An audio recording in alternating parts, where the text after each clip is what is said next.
would like, if I may, to take you on a strange journey.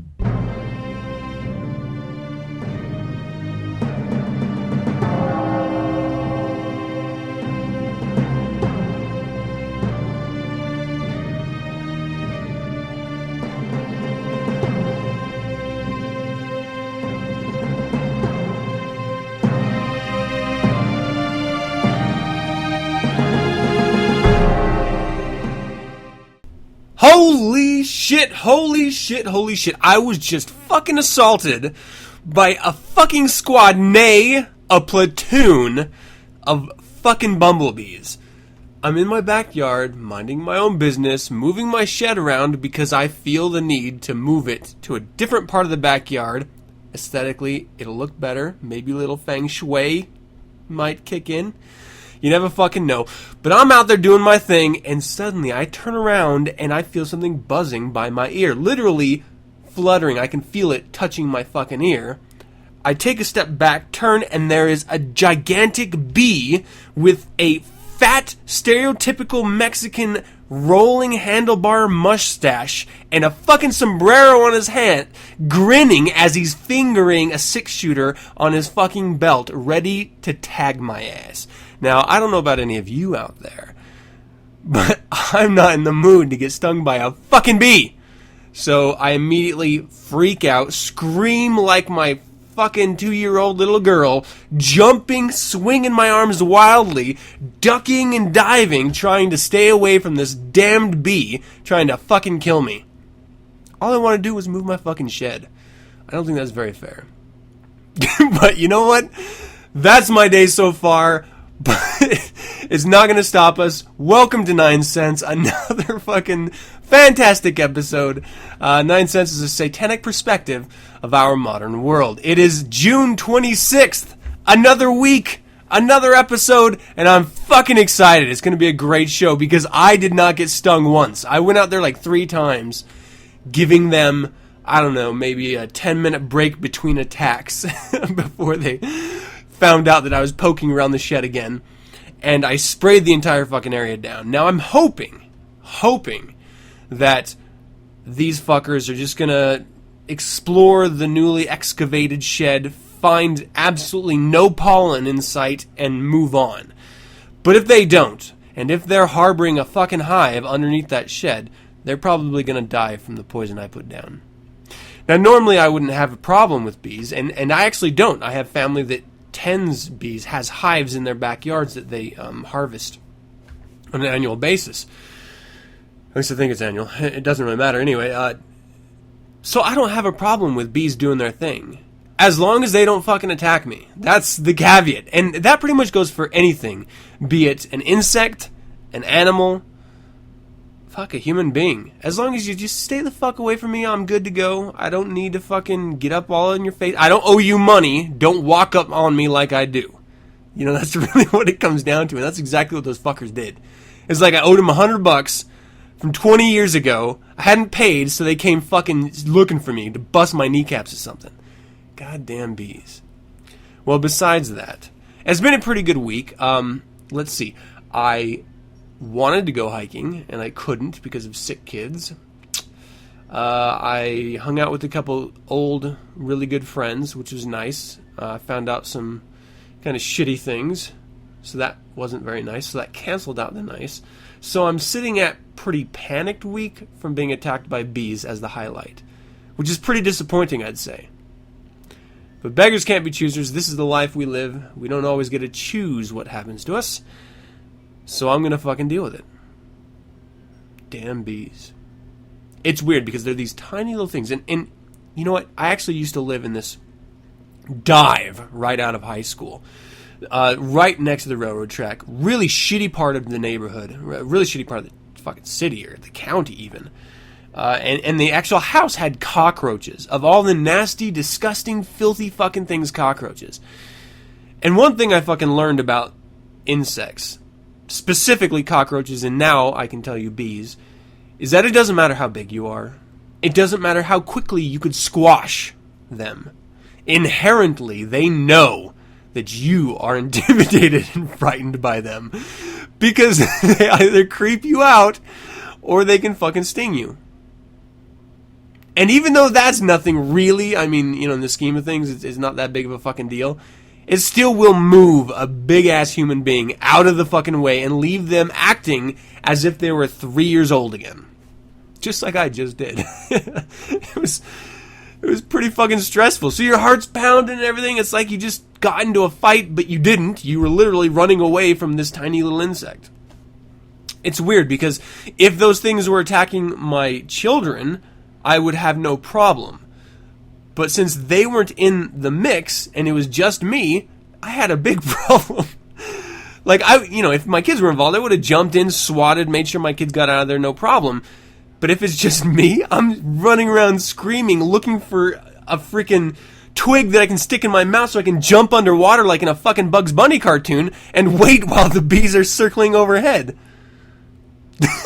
It's ridiculous. The fucking innate panic that grips you when you're attacked by things, just random elements. And the funny thing is I go hiking and camping and I have no problem with anything like that. Like, I've never been assaulted. We've run across rattlesnakes on multiple occasions and it did not shake me as much as these 2 bumblebees fucking kamikazing my face. Like, I just don't get it. Now, I'm a pretty attractive guy, I would like to think, in my own way. A lot of little caveats there. But I didn't think I was that attracted to bumblebees. Now I know. So I've got to, whenever I go out in there and work, I've got to fucking ruffle up my hair or, I don't know, fuck myself up somehow so they're not so damned attracted to me. Or maybe it's that honey perfume I've been wearing. Wow. Alright, so you know what? This is going to be a great show. Today in The Devil's Advocate, I'm going to be talking about I don't know if you call it an essay or just, I don't know, a page of writing by Anton Szandor LaVey in his book, Satan Speaks. In Infernal Informant, I've got 2 decent little articles here for you. One of them is, What if Jews had followed the Palestinian path? And the other, Tainted Cocaine Tied to Severe Skin Reactions. And in the Creature Feature segment, I'm going to be talking to Roar from HeArtist Darkest Ends.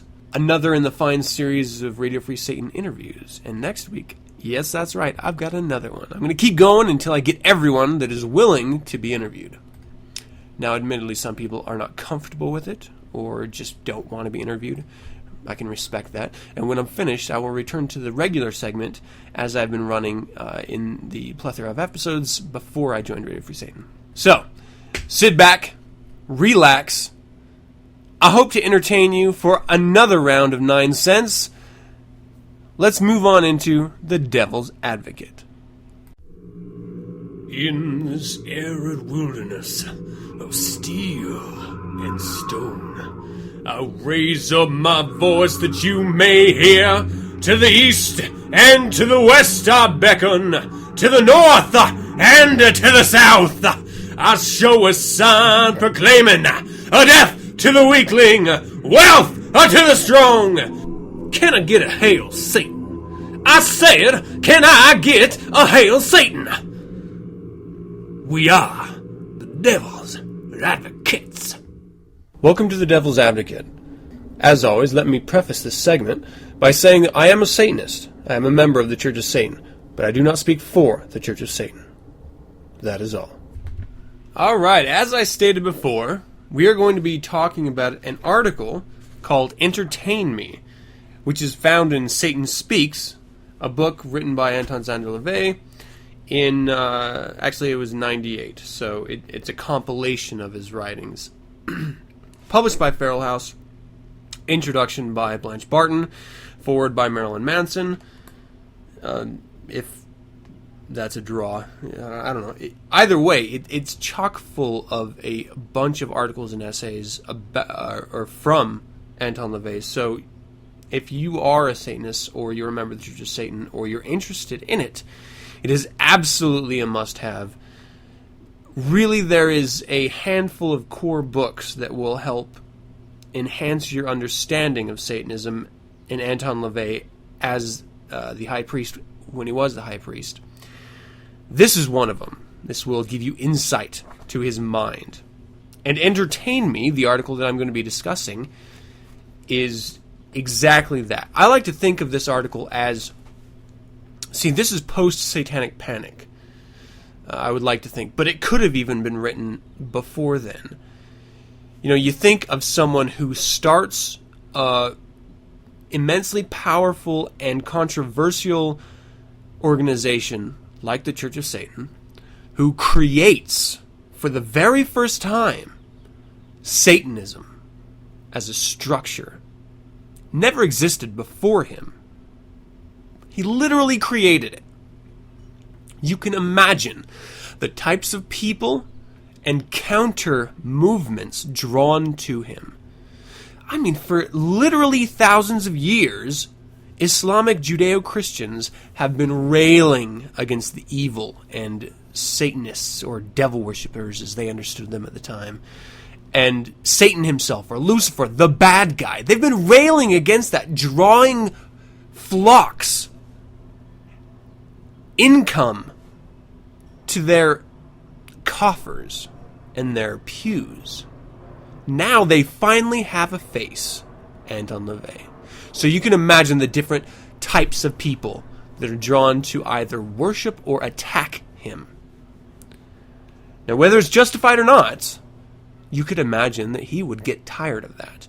And for the first, let's say, 30 years of the organization, you could imagine him being pretty willing to give out interviews, to educate through select media, and he did. He even allowed videos of private rituals, satanic masses. He bent over backwards to inform the public about what Satanism was, and what the Church of Satan was, and what it meant to be a member, and what its goals were. And the lies just continued. The falsehoods continued, and still to this day continue. So you could imagine the drain that would be on an individual, especially the person that created it. I like to think that this article, and that was a long way to get to here, but I would imagine that this article is him, Anton LaVey, explaining that drain. Now, he talked about psychic vampires before, at length. In this, he's talking about the public in general. Now, as in the past, when I've referenced an article, be it online or in print, I'm not going to go through and read verbatim everything that is written, because I want you to, one, be educated about the article, so it'll draw you to purchase this media, in this case, this book, or visit the website in past cases. Entertain Me is something that you should absolutely read, and you should absolutely buy Satan Speaks. So what I'm going to do, I'm going to read the first paragraph of this article, and then I'm just going to talk about it. So this is Entertain Me. What is there to see if I go outside? Don't tell me. I know. I can see other people. I don't want to see other people. They look awful. The men look like slobs, and the women look like men. The men have mush faces framed with long hair, and the women have big noses, big jaws, big heads, and stick-like bodies. That depresses me. It's no fun to people watch anymore, because there's so little variety in types. The article goes on to talk about not only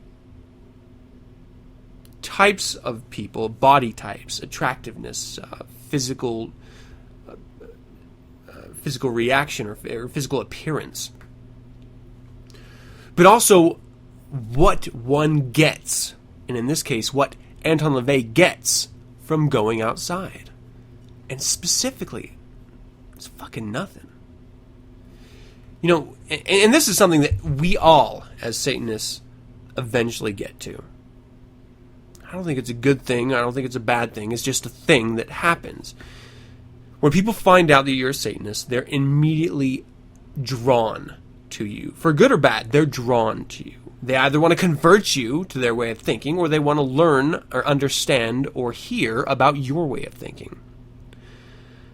On the rare occasion, there's people that just run and scream. It happens. Get used to it. But no matter what, it's your energy that they're after. Always.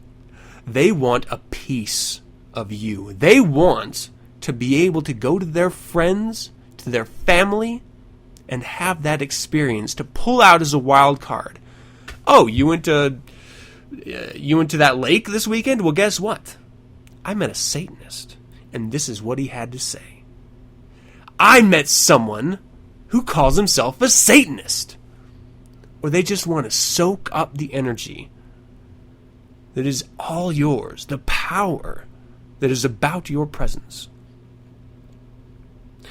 They are all versions of psychic vampires, some understandably on their own conscious level and some not.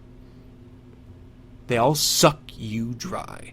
And so as Satanists, we get to a point, if we're not starting there already, that we don't want to fucking be a part of that public. We don't want to be a part of that scene of people literally taking bites out of your fire, trying to take a jar and capture it and show it to their friends.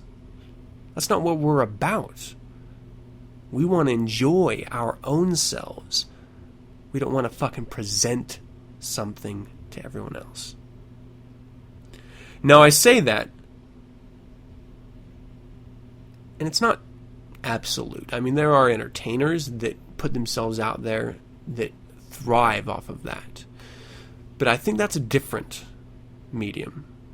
You know, they're not giving a piece of themselves as much as they're presenting.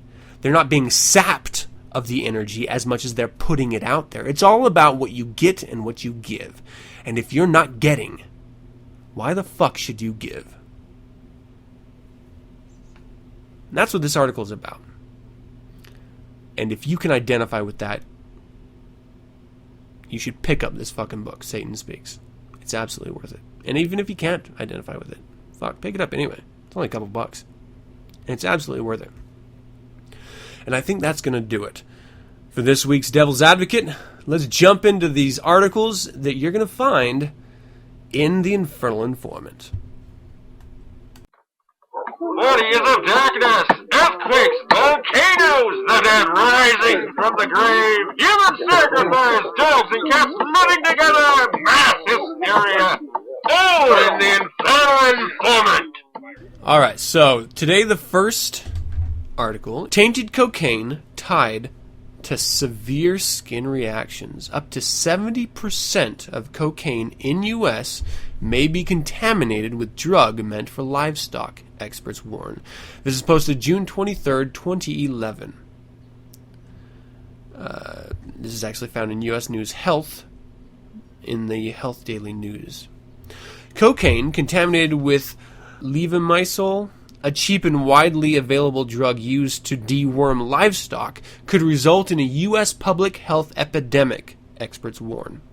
In a report released online in advance of publication in an upcoming print issue of the Journal of the American Academy of Dermatology, doctors revealed that patients in Los Angeles and New York who smoked or snorted cocaine diluted or cut with the veterinary drug developed serious skin reaction. 6 patients developed patches of purple necrotic skin on their ears, nose, and cheeks, as well as other parts of their body, the doctors reported. In some instances, the cocaine users suffered permanent scarring as a result of using the tainted drug. 2 similar cases were also reported in San Francisco, along with others that reported additional side effects, including, I'm going to fuck this up, agranulocytosis, a potentially life-threatening immune system disorder. The problem, however, could reach epidemic proportions. The U.S. Department of Justice has reported that up to 70% of cocaine in the United States is contaminated with levamisole. Once prescribed for humans, the drug was discontinued after patients who took the drug developed conditions similar to the cocaine users. Quote, "We believe these cases of skin reactions and illness linked to contaminated cocaine are just the tip of the iceberg in a looming public health problem proposed by Eviliv3, lead researcher Dr. Noah Kraft of the Los Angeles Biomedical Research Institute at Harbor UCLA Medical Center, said in an Institute news release. Initially baffled by the severity of the skin damage, Kraft added that the report was published to increase awareness about these skin reactions, which could be misdiagnosed as vasculitis, a rare blood vessel autoimmune disorder, and to educate both the public and health professionals about the additional risks associated with cocaine use. More information, the U.S. National Library of Medicine provides more information on cocaine. Don't put this out there. Don't publish an article like this. Don't inform the fucking public. If you're going to partake in an illegal substance, in a drug you know is going to fuck you up, well, fuck off. This is a choice you're making. Why should we inform anyone? See, and this is all up, I feel the exact same way about tobacco use and alcohol use. And, it's a little raw here, but if you don't recognize the consequences, then you deserve the results. If you're not going to educate yourself about what you're doing, about the potential risks involved, and if you're not willing to take and accept those risks, and you still fucking take it anyway, well, fuck you. You don't deserve, you are not a human being. You're a fucking lemming. You're a fucking addict. You don't deserve to be with the rest of us. There's a finite amount of resources on this fucking planet. It should be reserved for those of us who are willing to not only be responsible with our lives, not pose a burden to the rest of society, but also be a productive member of said society. Do it however you like. Do it in your own way. I don't give a fuck if you're going to be an auto mechanic or if you're going to be the President of the United States.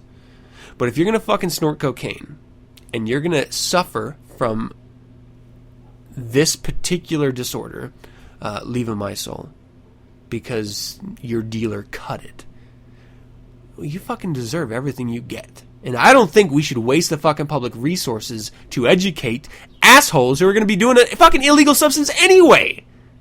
Doesn't make any fucking sense. Everyone knows that cocaine in and of itself is fucking bad for you. You don't need to tell them anything else. Say, don't do it. It's bad. Here's the research that backs it. Why should you go any further with that? And if they're going to fucking snort shit or smoke shit that is cut with a deworming fucking agent for livestock that has already been fucking taken out of use for human beings because of this result, and they're still going to fucking take it, they deserve it. They absolutely deserve to have these necrotic lesions cropping up all over their fucking face. They deserve their fucking nose to be eaten up. They deserve the consequences of the fucking actions they're taking. It's ridiculous. Now, I drink alcohol. I brew my own beer. I actually make my own wine from grapes that I grow in my own yard. I understand what alcoholism is. I understand because I have family that have been alcoholics, and my father died from it. I know the consequences of overuse of this drug that I am creating. I also know that it's actually quite good for you if you're fucking responsible and an educated human being.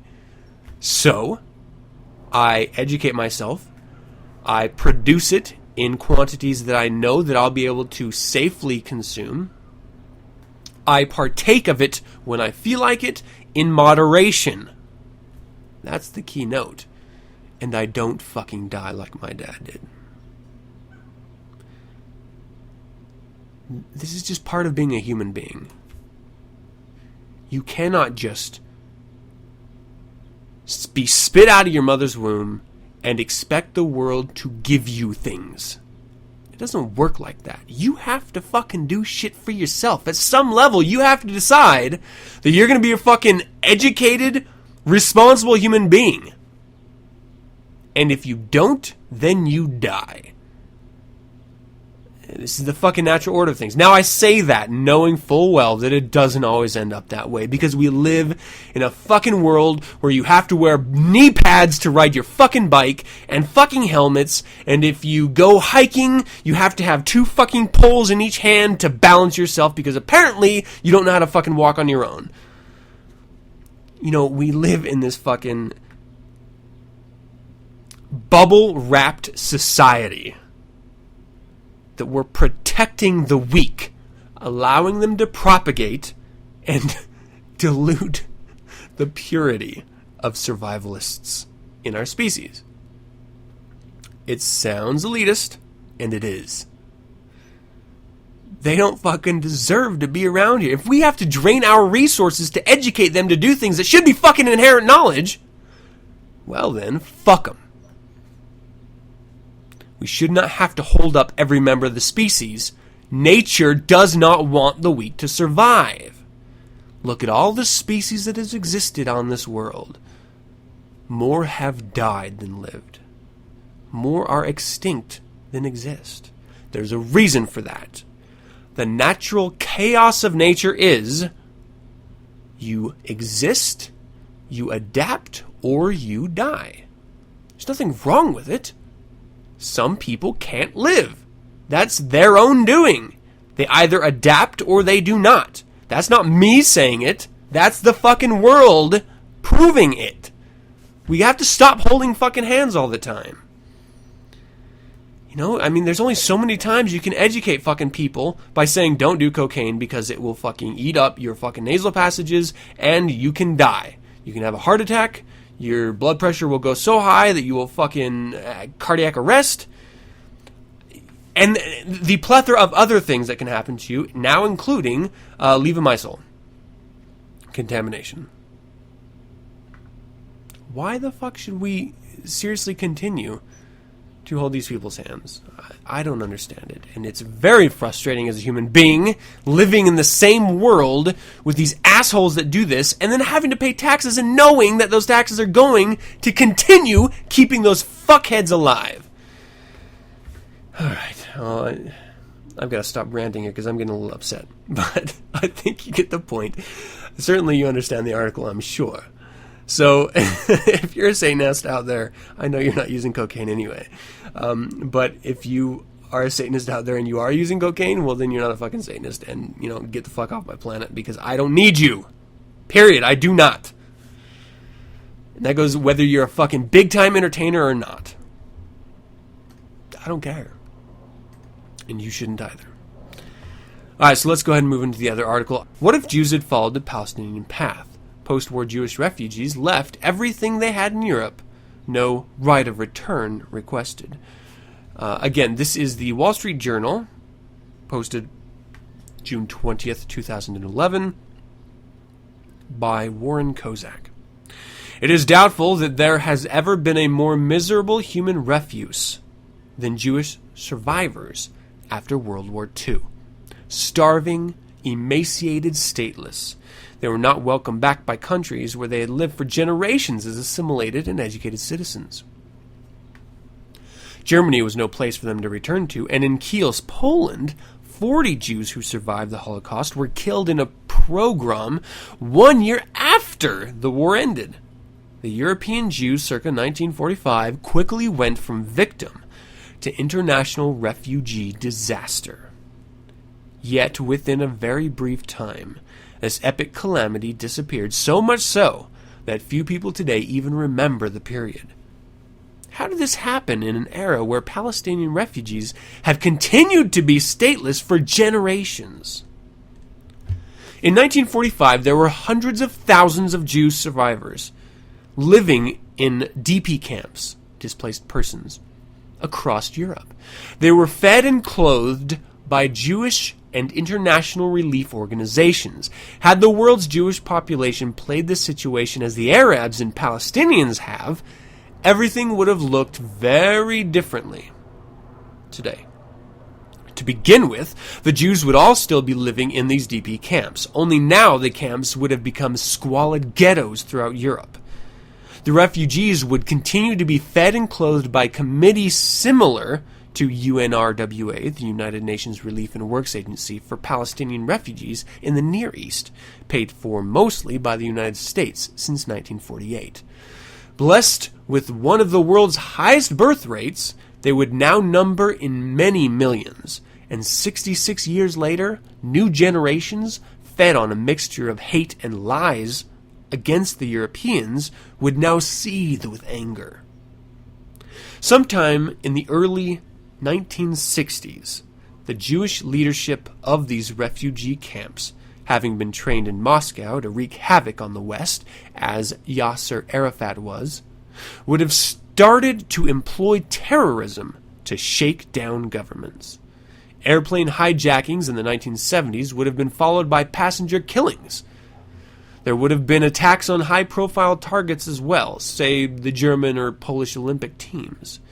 By the 1990s, the real mayhem would have begun, raised on victimhood, and used as cannon fodder by corrupt leaders.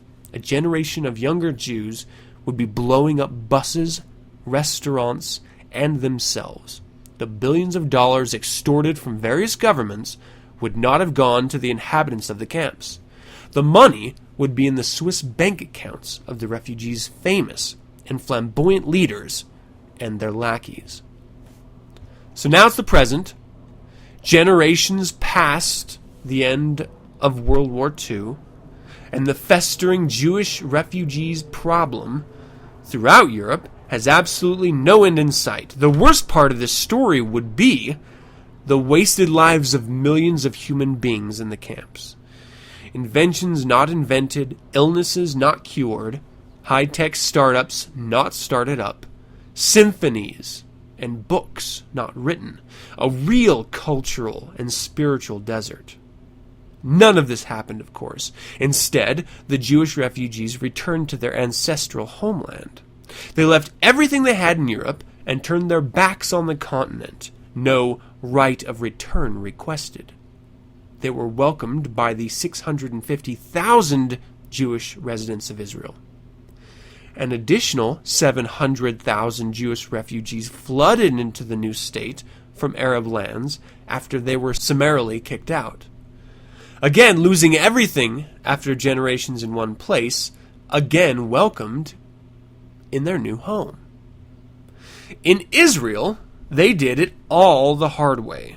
They built a new country from scratch with roads, housing, and schools. They created agricultural collectives to feed their people. They created a successful economy without domestic oil, and they built one of the world's most vibrant democracies in a region sadly devoid of free thought. Yes, the Israelis did all of this with the financial assistance of Jews around the world and others who helped get them on their feet so that they could take care of themselves.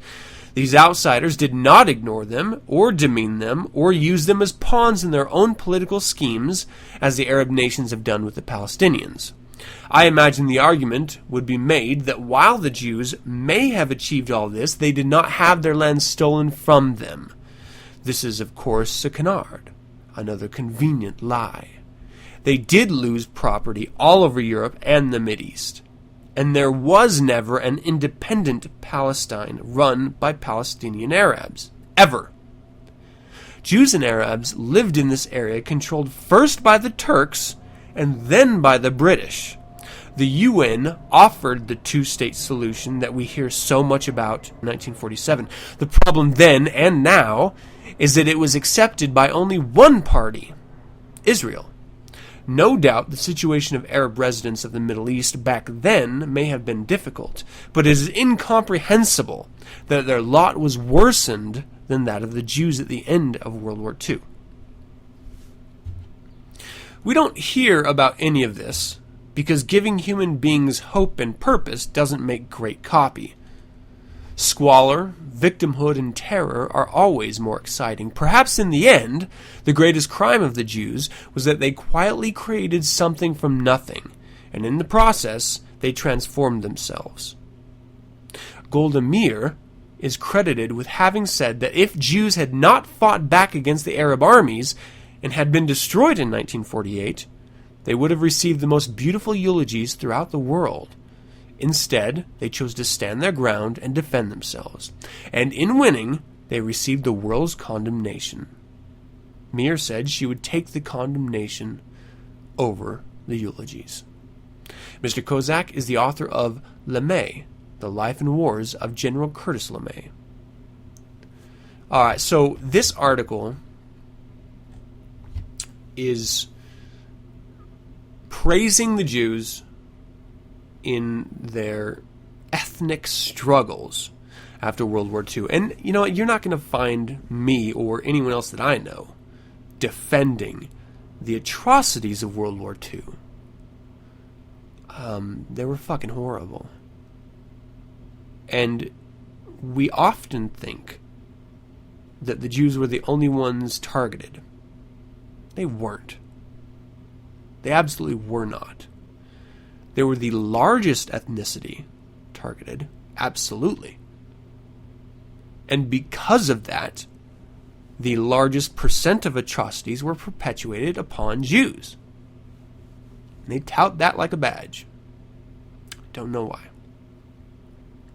Now, I actually have no problem with Jews as a people.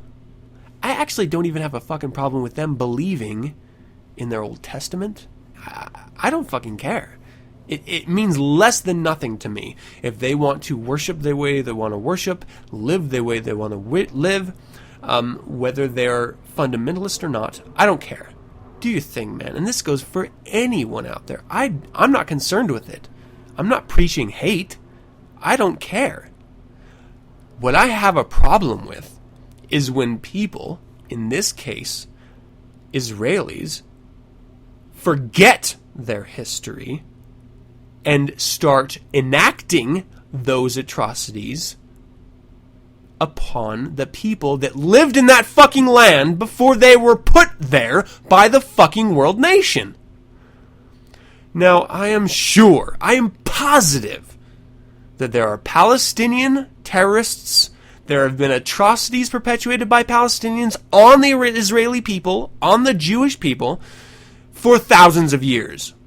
I have no doubt in my marrow that they have done some horrible things. But the Israelis are continuing to do those horrible things.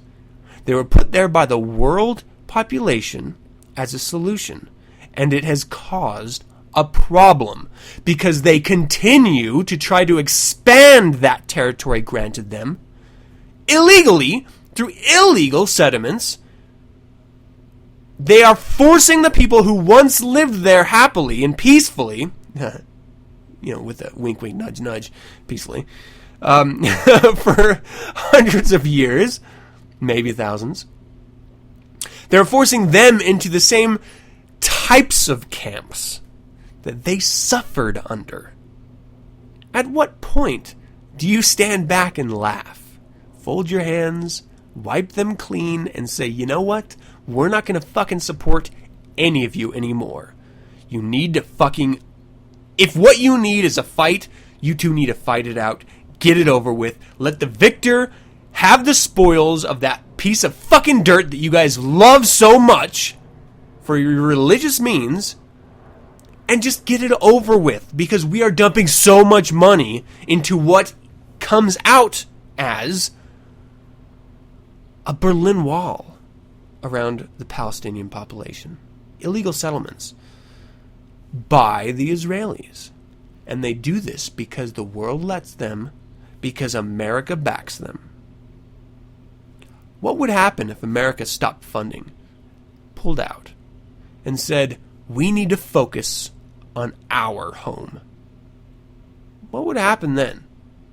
Do you think Iran might have a stake? What about the other Arab nations, Saudi Arabia? Fuck, the new Iraq. I think even North Korea and China would get in the mix.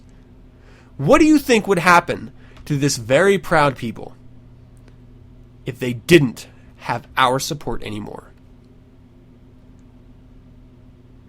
Now, of course, that will never happen. Sad to say. And, I'm not condemning the Jewish people or Israelis as a group. Everyone has a right to exist and survive on their own strength and on their own merit. And you know what? I know of no other people that have suffered as much as a people as a whole as the Jewish people. I understand that. But that's not now. Now they are painfully making life as a Palestinian hell. And I, actually, to be honest, I don't really care about that either. What I do care about is that we as a fucking country, I say we as in Americans, are actually funding this. We are sending weapons and equipment over aiding Israel politically. Why don't we just let them fucking do their thing? Pull the fuck out. Stop fucking helping them. It doesn't matter if you're right or wrong. I don't care. Might is fucking right. And if you come out on top, the fucking spoils to the victor. And if you don't, not my fucking problem. We have wasted so much in supporting shit like this. It's got to end at some point. It's got to end. So, in closing, World War II sucked. And a lot of Jews, millions of Jews, died horribly, unfairly, and unjustly. But that does not excuse the current behavior of the Israeli nation. It does not. You never can use the past to justify the future, whether you're Israelis, whether you're Palestinians, or whether you're fucking Americans. We are dealing with a modern existence. We have to act as adults, as responsible, living adults. That's what should guide you, not history. That's my 9 cents anyway. That's it for the Infernal Informant. Let's take a break. On the other side, we're going to jump right into Creature Feature with Roar from Hardest Darkest Ends. And hope to see you there. See the dark. Dark art, tattoos, prints, t-shirts, stickers, and more. Log on to artonu.com now. Finally, you can own apparel with designs of integrity that embody the ideals of those of us who embrace the darker side of nature. Art on You Studios features the creations of dark artist and tattooist Storm. Log on to artonu.com. That's www.artonyou.com. Art on You Studios. See the dark. The Satanic Scriptures hands down the wit, wisdom, and diabolical perspective of the Church of Satan's High Priest, Magus Peter H. Gilmore. These essays, articles, and diatribes have been collected from over 20 years of the High Priest's writings for his infernal cabal, some first issued in the pages of publications available only to insiders. From the magic of toys to techniques of time travel, Magus Gilmore leads the reader down a left-hand path where few will find what they expect. Magus Gilmore reveals principles of satanic ritual in a frank discussion of forbidden rites. What is a satanic funeral? How do Satanists marry? Find out now, as these unholy ceremonies have never been disclosed outside of the Church of Satan's hellish hierarchy. Here is the philosophy for those bold enough to be their own gods or devils. Visit thesatanicscriptures.com for more information. Released by Scapegoat Publishing. Available in paperback form from major booksellers and independents nationwide. Is this thing on? All right. Is this thing working now? You got it. All right. This year's Citizens Against Decency book award goes to Stephanie Crabe and Motel Bazaar.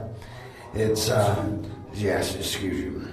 It's not just a photo book of truck stop lesbians, wacko cult leaders, racists, trannies, and the grossly obese. It also has tits in it, which I can appreciate. Without further ado, CAT Award for the advancement of immorality in books. Stephanie, where are you, darling? Come on up. What's that? I was supposed to go down there. Motel Bazaar by Stephanie Crabe, available through scapegoatpublishing.com. Now available from Purging Talon is the debut authored book by Church of Satan Magister Matt G. Paradise, Bearing the Devil's Mark. Bearing the Devil's Mark is a bold and no-nonsense treatise on the subject of Satanism. Not from the perverse pen of bitter and jealous Christians, or even their pagan counterparts, but straight from the satanic perspective itself. Sex, love, politics, technology, the god religions, and more, all brought to you by someone with over 25 years of actively living the satanic philosophy. To order, log on to purgingtalon.com. Bearing the Devil's Mark, new from Purging Talon. Do you bear the mark?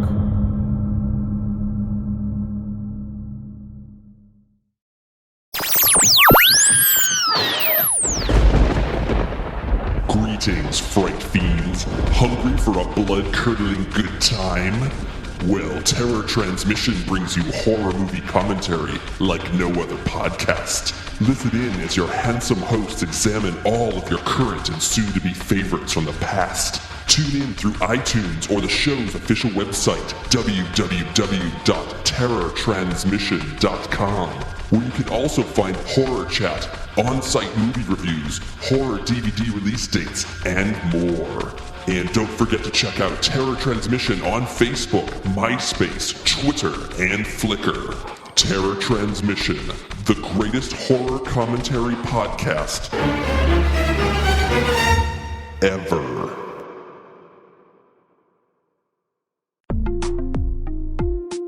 Have you ever felt that there was a level above being human? Do you feel as though you are better than most mortals? If the answer is yes, then please explore the Temple of the Vampire. www.vampiretemple.com. The Temple of the Vampire. Are you one of us? The sky is dark, moon piercing the night. Through the trees the damsel in distress comes, breaking through the underbrush, fear painted on her face. The darkness hunting her is near. She waits in the swamp, water slowing her escape.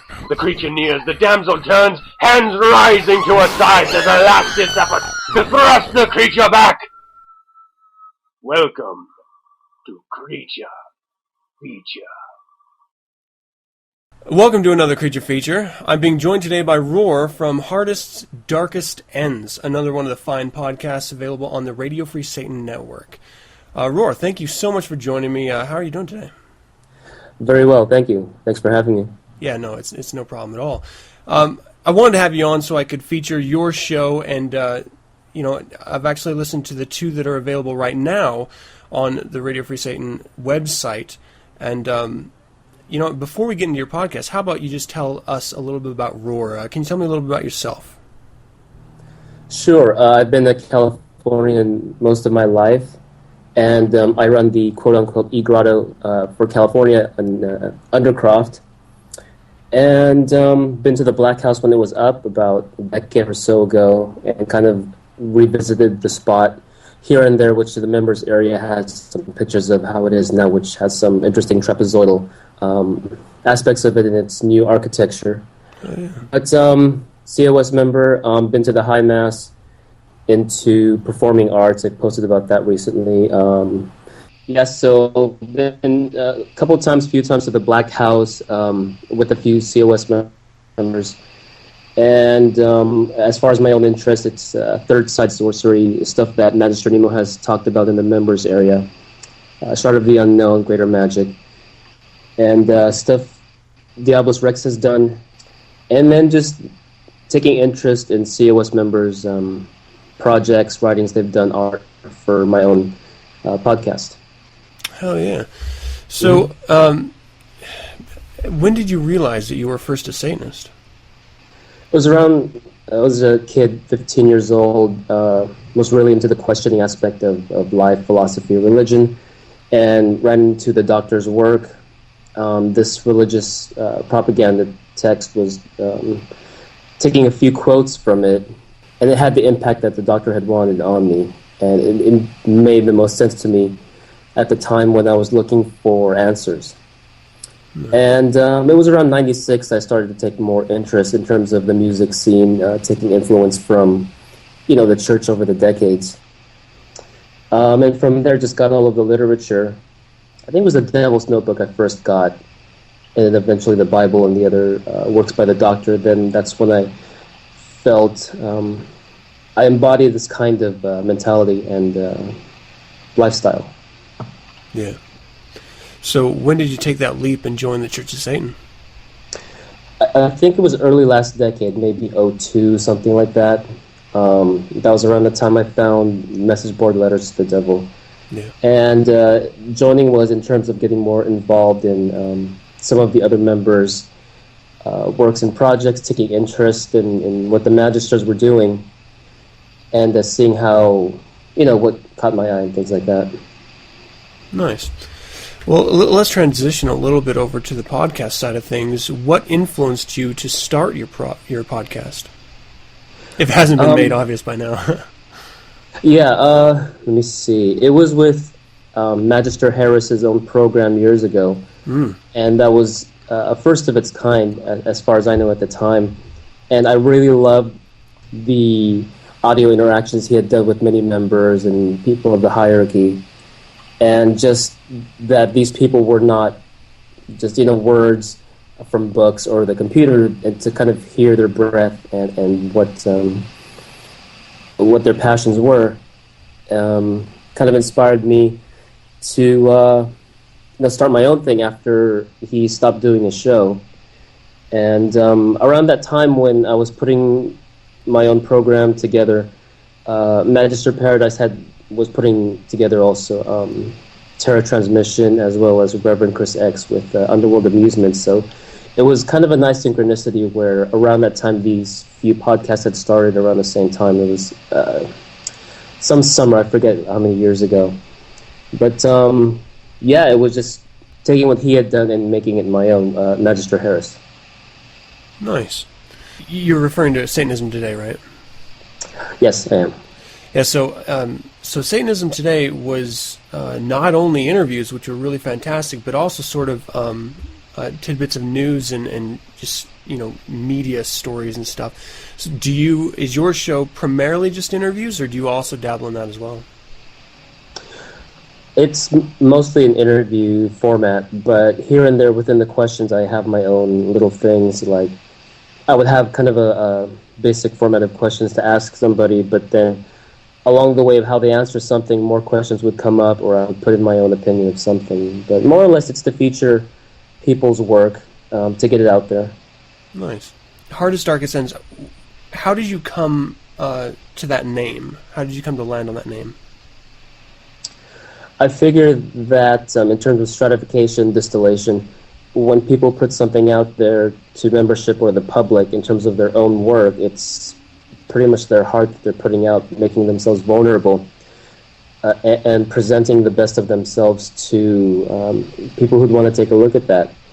And so taking that idea, and I figure that that's the darkest aspect of them, their most creative and passionate side of them, their creation that, they wanted to share to the world.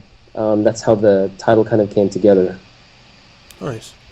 So after you started this podcast, did you immediately start it with Radio Free Satan in mind, or did you start it before that and then later just sort of bring it to the network? I had brought it to the network. They've been around for a little while, and another COS member, she had made the recommendation that, Tiberia has this thing going on, maybe you could get under them and they can help you out with your idea. And I didn't expect it to take off as fast as it did, and to even think that it would continue this long. But it's fun, even though if nobody would listen to it, I didn't care. It was just to kind of, it helps me learn about other people's work and take interest further, and yeah. Oh yeah, I totally agree. who really fucking cares, like, whether or not you have a gigantic audience as well. As long as you're enjoying what you're doing and people are willing to collaborate with you, I think that's the most fantastic part of this whole process. Absolutely. Focusing on interviews, can you tell me maybe, well, first let's talk about the show specifically really quickly. How often do you release your show? I try to do it seasonally, once every couple months. Would be average. And then sometimes I repeat shows in terms of, like, if I brought another guest over and seeing how the current page only keeps 2 shows per, per season, or however that works. Just around the usual solstice and equinox and, Walpurgis, Halloween, things like that. But depending, I might do other features, but it's been pretty predictable in terms of over the years. Nice. And how do you decide who you want to interview? Do you have a long list of people, or is it sort of just in that season when you decide? The list is pretty short, because I like to keep up on the Letters to the Devil message board, what people are up to, what catches my interest, and if it piques my curiosity, then I would choose to talk to them and see if they were open to promoting their work that way. I usually like to talk to people who are new and they have something new to bring up, whether they're a member or not. Like in the public, if they were posting upstairs in letters, that's fine too, as long as it just has that fire that gets me. That's more than enough to feature them. Oh yeah. Do you have anyone that you would consider your white whale that you haven't yet been able to interview that you would just, would be the greatest for you?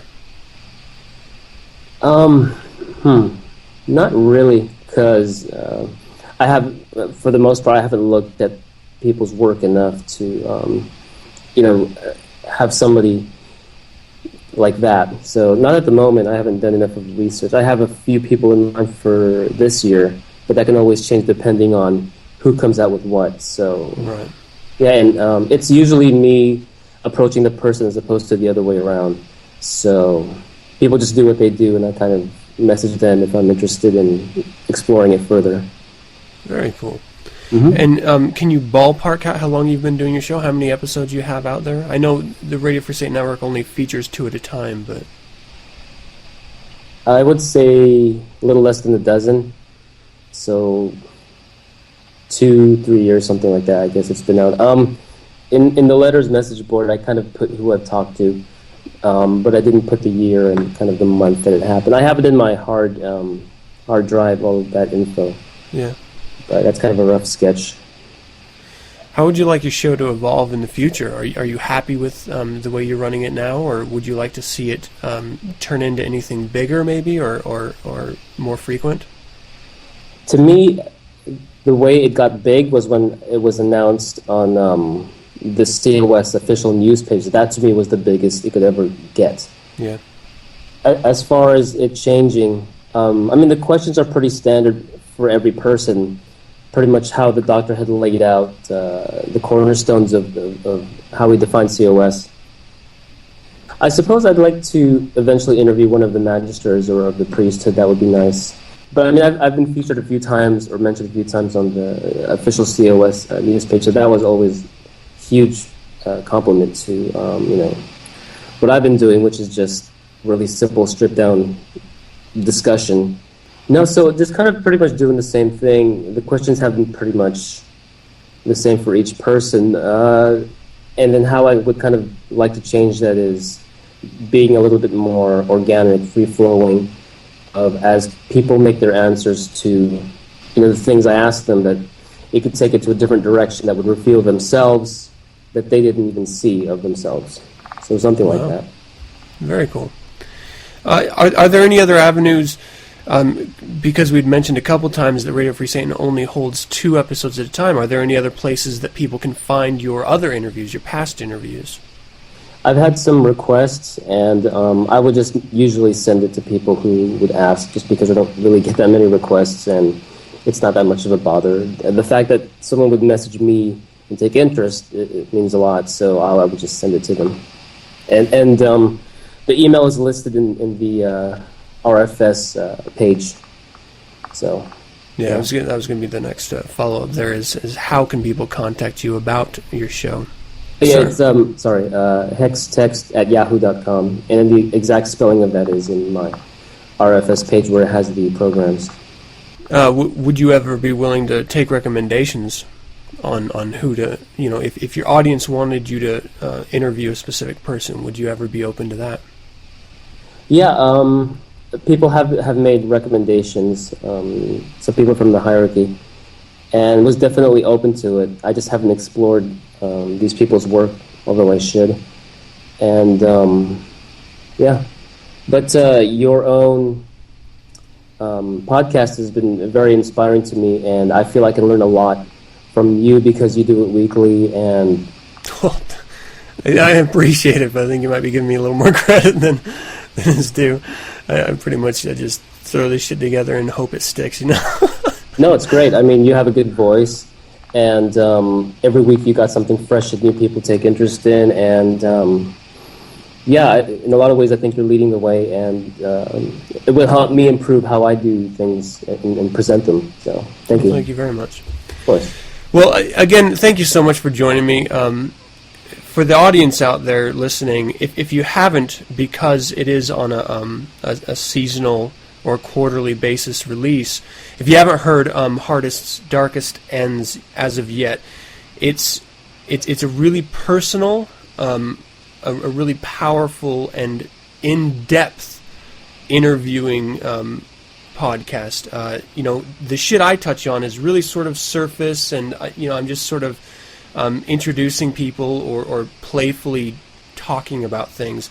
Roar really, really delves into what makes a person define themselves with Satanism, and it's if you decided to take an interview that I ever do, and you pump it full of steroids and take it into your private decompression chamber, that's what his show is like. It's very powerful and personal, and I highly recommend the 2 episodes that are up there. You check them out because they are absolutely worth it, and I am looking greatly forward to the coming episodes that you have planned. Thank you so much for joining me, Roar. I wish you the best of luck in everything.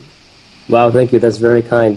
One of my kind of fears was that you would interview people that I had wanted to. That kind of already happened, but I think, like what you were saying, I like to do the behind-the-scenes, deleted scenes kind of approach with people, and I would love to see you do that too. So, if anything, like if you had interviewed somebody that I wanted to, I could take that and kind of give it my own flavor. Yeah, absolutely. I mean, I really just dust on the surface, so there's a lot more behind it that you can really delve into. Well, that's fantastic, man. I hope to talk to you again in the future, and until then, hail Satan. Thank you, sir. Have a good evening.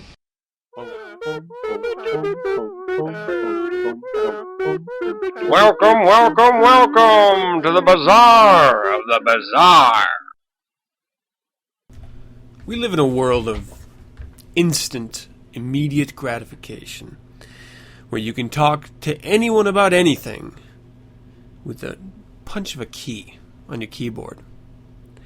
You go to whatever social networking outlet that you like, even if you're just kicking it old school with regular email, or hell, AOL Instant Messenger, and you see a reply that you absolutely passionately have something to say about. So you immediately start typing out this long diatribe, talking the whole time you're typing, expressing yourself to yourself and to your keyboard and to your monitor the entire time. You wrap up your thought with a nice, neat bow. Beautifully, you could never, ever recreate the wonderful message that you just made, the poignant perspective that you could produce. You hit enter and nothing happens. You look down at the keyboard and, well, it looks like a fucking keyboard, and then you see your mouse is hovered somewhere to the left or right of the field you never actually clicked on. So you were never typing the message to begin with. This has happened to me more times than I can fucking say. Like, I literally go through these long explanations and replies and ideas and thoughts and type it out like a fucking madman, hit enter, and fucking lose it all. And then you're at the point where you've already expressed yourself. So, even though no one out there heard it, saw it, experienced it, you have literally put it out there already into your immediate environment. And you just don't feel like doing it again. But you have to, because otherwise you're just sitting there masturbating. Which, hey, I'm a fan of. Don't get me wrong. But sometimes you just have to let other people see it. Maybe not the masturbating part, but the perspective part. In a way, that's what this whole show is for me. This is my mental masturbation, and you're all listening to it. I am literally masturbating into your ear. That's actually a pretty vulgar and disgusting thought. But in a way, it's exactly what I'm doing. So, with this typing thing, this happens so much to me. And it's so aggravating that you would think I would learn to make sure I see a blinking cursor in the text field that I'm trying to fill in. And so whenever I retype the message, it's never as poignant, it's never as powerful, it's never as passionate as when I initially typed it. I always feel like I'm sort of repeating myself, even though no one heard it the first time. So half the time I don't reply at all. Which, it's rather absurd, but it's just something that I fucking do. And I have a feeling that some of you out there have done it too. So that was sort of the note today in today's Bizarre the Bizarre. Just, is it even important that we reply at all? If, when we do reply, and it doesn't get sent, we still feel good about it. I don't know. But I do know one thing. That's it for another show. I hope you enjoyed it. I would love to hear from you. Visit the website 9sensepodcast.com and send your correspondence to info@9sensepodcast.com. Let me know of any suggestions, critiques, or general comments you might have. You can visit the Undercroft, Facebook, Twitter, or MySpace page for 9 cents and get updated on weekly topics. You can also listen to the show through Radio Free Satan or download the show Monday nights via my RSS feed found at 9sensepodcast.com or subscribe via iTunes by searching 9 cents. And don't forget to leave me a rating or a comment. If you'd like to learn more about the Church of Satan, visit churchofsatan.com. If you'd like to meet other Satanists, visit Undercroft at satanet.com. And if you'd like to hear other fine satanic voices, music, or personalities, visit Radio Free Satan, an online streaming radio station. Once again, thank you for joining me, and as always, I'm your host, Adam Campbell, and until next week, hail Satan.